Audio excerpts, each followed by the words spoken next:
honest that have been engaged. So I'm privileged with this opportunity, and I told our team when we received the invitation, inshallah, welcome, because some of these,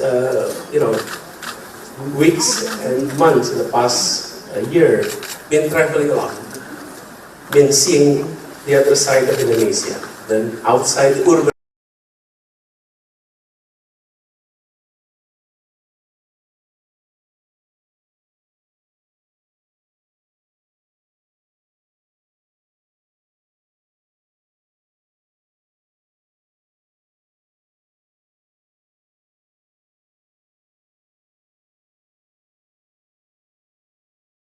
Seeing the numbers of our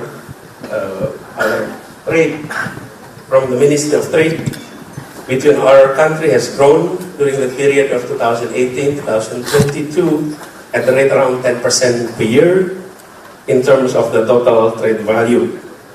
So we are experiencing, the fact of a decline this year with all the global challenges and economic pressure, but we hope our trade will recover strongly near the future. Meanwhile, numbers from the US Bureau of Economic Analysis shows that the direct investment from the US to Indonesia also experienced healthy growth before the pandemic, peaking at almost $20 billion in 2019. Yes, we are seeing a decent post-pandemic recovery on this front, especially in important sectors like manufacturing, but we do hope that these numbers will continue to grow strongly in the years to come. But this brings me to the point that I'd like to share here, that we are committed and we will continue the pattern that Indonesia has had for the past few decades.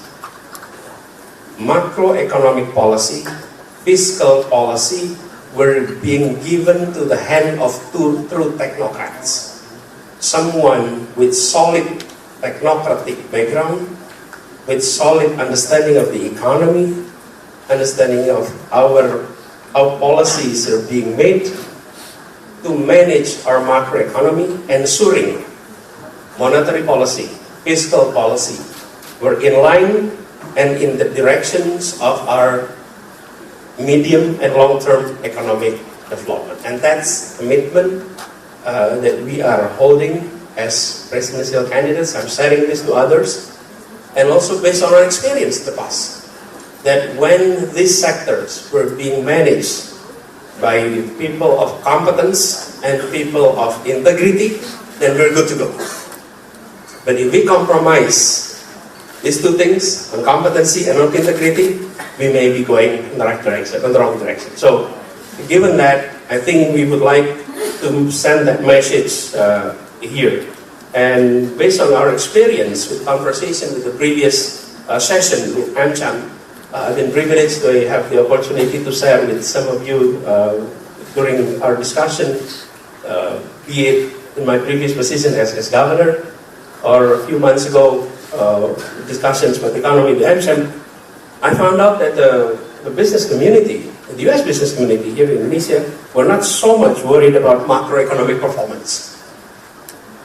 Our feedback, the feedback that we had, is more on, Pak Anies, the issue is predictability. The issue is consistency. The issue is synchronizing policies. The issue is corruption. The issue is ensuring that political stability translates into consistency of policy. So I've been hearing that, and that's not only in this community. I've been meeting with various different business communities, investment communities, be it here or internationally, at session abroad. And almost a similar message was echoed. So I must say that yes, indeed politics is dynamics. It's everywhere in the world. But Indonesia, especially in the past few weeks, has been very, very dynamic, even on our terms.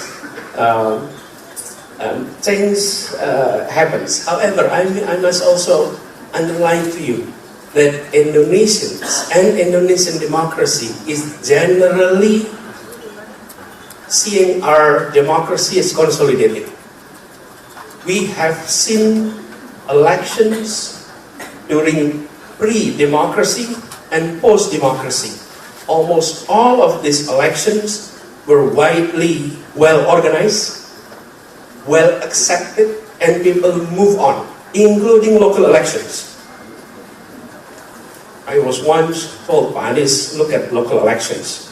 No less than 300 local elections being contested at the Constitutional Court. That shows we have problems. In my perspective, it doesn't show that we have problems. It shows that we respect judicial system to function. Look, they protested the election result not on the street, but going to the Constitutional Court and demand the judge to decide. And the judge has 2 weeks to decide. And when they decide, this is the winner, the A or the B, they accept it, they may not be happy, but going back home and move on. And that has been the pattern of our democracy for the past 25 years. So we must be very proud of our democracy, we must be very proud of our electorate, and I think we will continue to be a consolidating democracy and an example of a vibrant democracy in this region and also across the globe.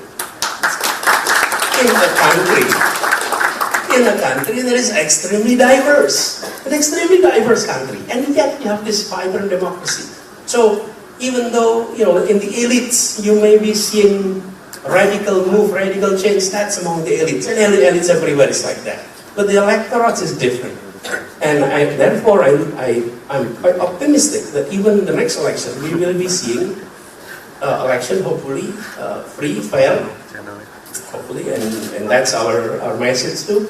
And people will participate actively in this election. So, going back to the main issues, I think what is our clear agenda on this? A few things. What we have noticed, and this is our main issue that we are echoing during our campaign. We have seen a new phenomenon across the globe, that disparities between countries were narrowing down.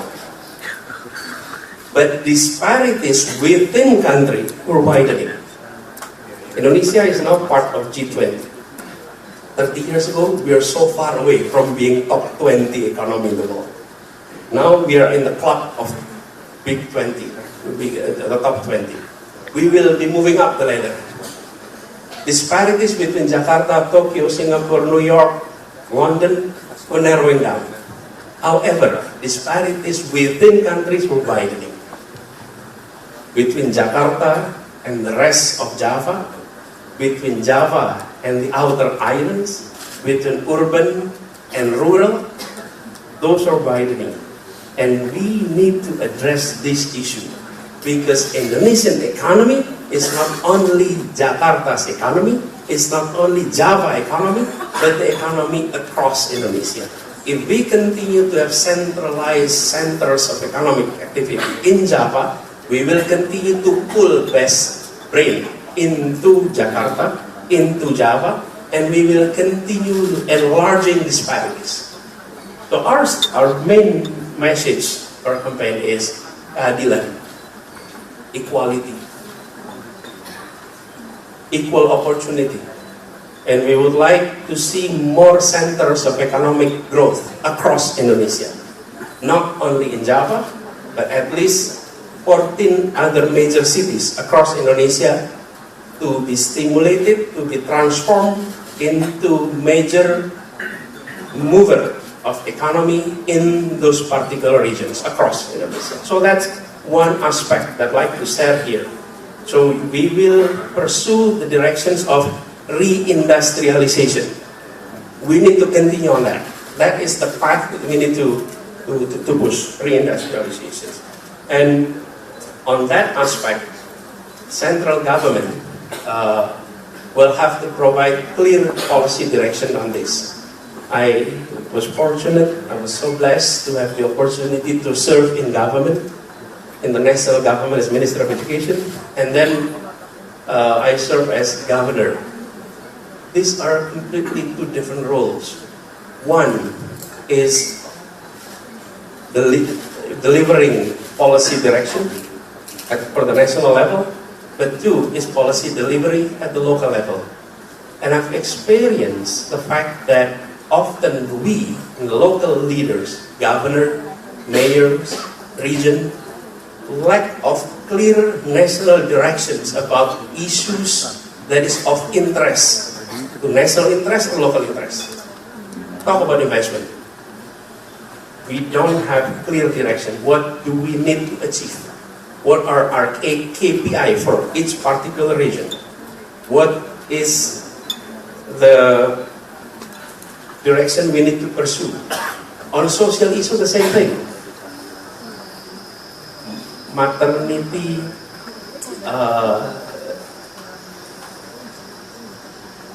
angka kematian ibu melahirkan, maternal mortality rate, for example, or stunting, or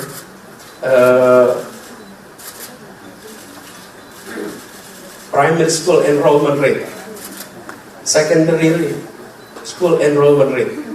We did not have directions from national government on what every leaders at the local level have to achieve. This is not to talk about environmental issue, which is more complex. We sign agreement at the international level. We need to translate that into national policy and translate that into regional and local policy. Synchronizing all of that is second issue that we would like to pursue. We would like to see a country that has clear direction, translated into technocratic policy, understood by local leaders across Indonesia, provincial and local, as well as across sectors. That's why if you had, if some of you haven't had the opportunity, you can ask your staff or yourself to read our statement of PC and mission, vision and mission. And in that vision and mission, we divide it into two major streams. One is sectoral issue, two is territorial. What is priority for Sumatra? What is priority for Kalimantan? What is priority for Sulawesi? What is priority for Papua? What is priority for archipelago? Like Jakarta. Jakarta is the only city in the world that has archipelago. We have 111 islands north of us. And how do we develop archipelago? This is an archipelago. So we try to translate that idea of equality into technocracy and clear synchronized policy directions, so that being governors, I know what is the priority from national level, and I can translate that into action at the local level. And national government have the fiscal and non-fiscal incentive, disincentive to communicate with local leaders, and that has not been exercised for so many years. We are given block of fund regardless of how good we perform on our development agenda, and that needs to change. Is that new? No, we did that in Jakarta. We translate our agenda at the city level, translate that into our department's achievement items, KPI, and then created a unit to ensure monitoring on the implementations of all of that.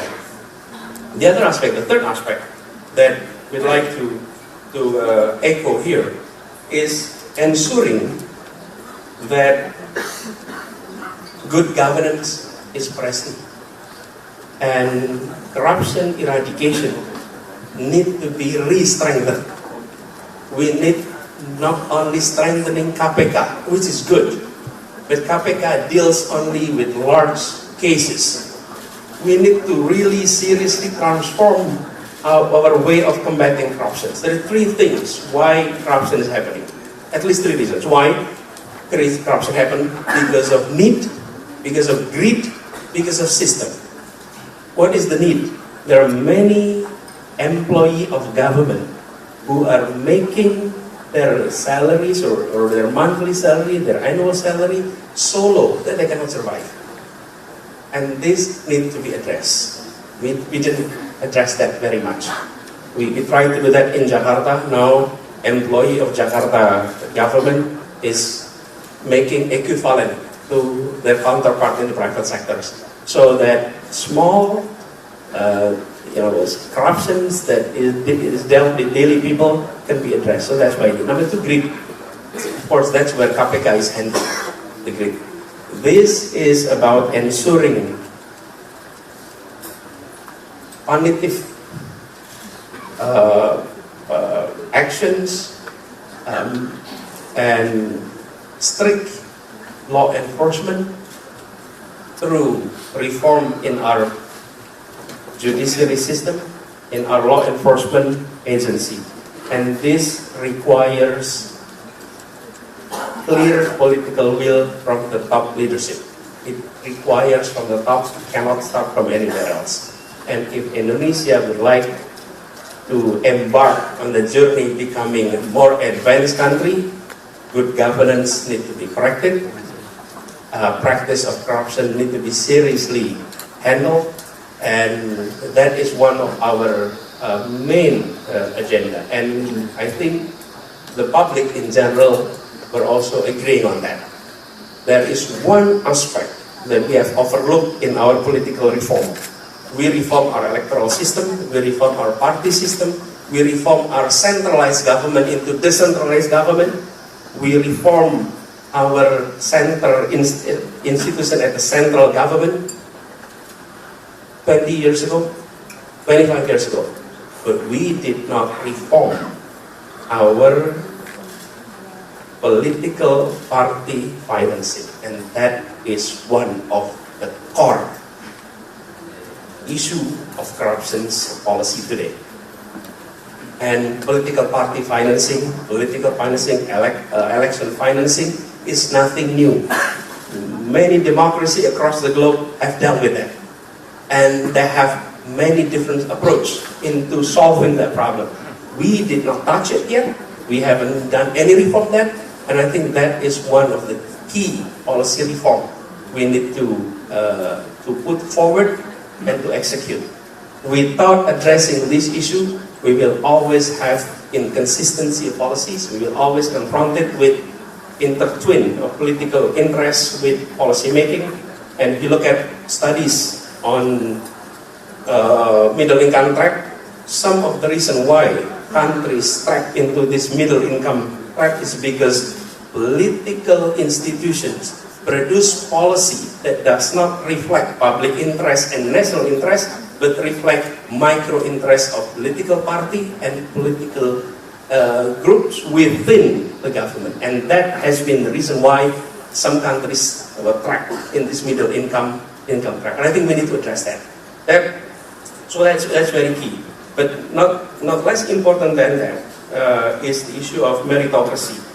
I must also say that the issue of meritocracy is important to create the spirit of openness, the spirit of open competition, the spirit of optimism, not only in the area of bureaucracy, but meritocracy in every other aspect. We would like to have that feeling of meritocracy happening again in Indonesia.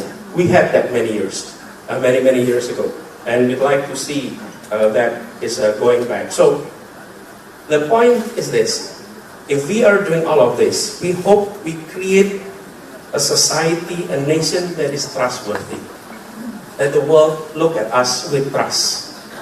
And I often told our team, how do you measure trust of the world toward us? Simple. If you're doing investment, you agree to sign the deal in Jakarta, not in Singapore. You sign the deal not in Hong Kong, but here in Jakarta, under our legal system. But if large deals, large investment were still being signed outside Indonesia, that's a simple message that we don't trust your legal system. We don't trust your political system. Therefore, we don't sign our deal here. And that's what I told our team when I managed Jakarta public transport. I mentioned to them, I'll give you a simple KPI, whether our public transport is improving and meeting international standard or not. Simple. If you are not seeing expat taking our public transport, then we are not yet there yet. But if you're seeing our expat take public transport, then we are home there. Simple KPI. So you translate complex message into simple, understandable and achievable. And that's what has been our approach. So given all of that, I often said to our team, we'd like the idea of equality, we'd like the idea of creating more economic opportunity across Indonesia, improving, reforming our government, all of that. I put it in a simple line, membesarkan yang kecil tanpa mengecilkan yang besar. Enlarging the small one without squeezing or limiting the big ones. Let the big one grow, but let's create policy that ensure the small, the micro, the remote to grow. It's a translation from big policy ideology into policy statement, and then into program, into action. And if we do that, and there's a political support from political parties, from party leaders, I think I'm optimistic.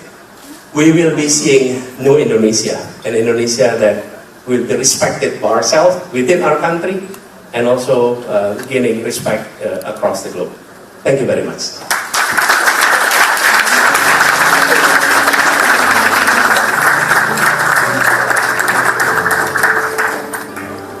Thank you very much, Your Excellency Bapak Anies Baswedan, the former governor of Jakarta, as well as 2024's presidential candidate of the Republic of Indonesia. Thank you very much for your laser-sharp perspectives that will undoubtedly provide valuable insights into the dynamics that shape Indonesia's and the